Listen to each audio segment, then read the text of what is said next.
టాలీవుడ్‌లో 'శేఖర్ కమ్ల' సినిమాలంటే ఒక ప్రత్యేకమైన శైలి కనిపిస్తుంది. ఆయన సినిమాలలో కథల కంటే క్యారెక్టర్స్ జర్నీ ఎక్కువ కనిపిస్తూ ఉంటుంది.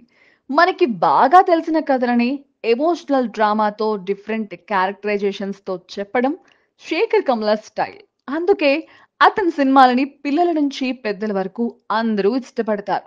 'ఆనంద్' నుంచి 'లవ్ స్టోరీ' వరకు అతను చేసిన సినిమాలన్నీ కూడా క్లాస్ టచ్‌తోనే కనిపిస్తాయి. అలాగే 'శేఖర్ కమ్ల' సినిమాలలో స్టోరీలు కథానాయక చుట్టూ ఎక్కువగా తిరుగుతూ ఉంటాయి. మంచి పెర్ఫార్మన్స్‌కి స్కోప్ ఉన్న క్యారెక్టర్ హీరోయిన్స్‌కి 'శేఖర్' చిత్రాలలో దొరుకుతాయి. అలాగే లిమిటెడ్ క్యారెక్టర్స్‌తోనే అద్భుతమైన డ్రామాతో స్టోరీలు చెప్పి 'శేఖర్ కమ్ల' ఎక్కువ విజయాలందుకున్నారు. ఒక్క 'అనామిక' సినిమా విషయంలోనే అతను ఫెయిల్ అయ్యారు. ఇదిలా ఉంటే 'శేఖర్ కమ్ల' ఇప్పుడు 'కుబేర' అనే మూవీ చేస్తున్నాడు. ధనుష్, కింగ్ నాగార్జున ఈ చిత్రంలో లీడ్ రోల్ చేస్తున్నారు. ఇప్పటికే సినిమా నుంచి వచ్చిన పోస్టర్స్ 'కుబేర' మూవీపై అంచనాలు పెంచేశాయి.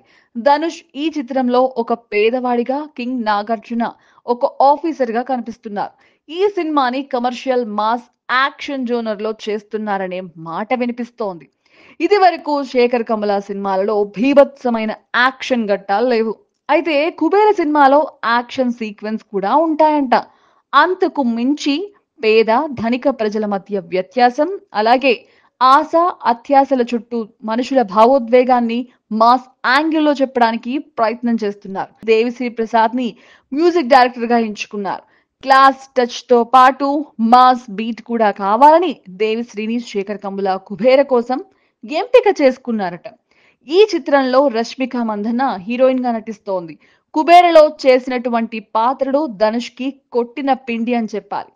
ఆయన కూడా ఏదో ప్రత్యేకత ఉంటేనే ధనుష్ సినిమా చేయడానికి ముందుకొస్తాడు.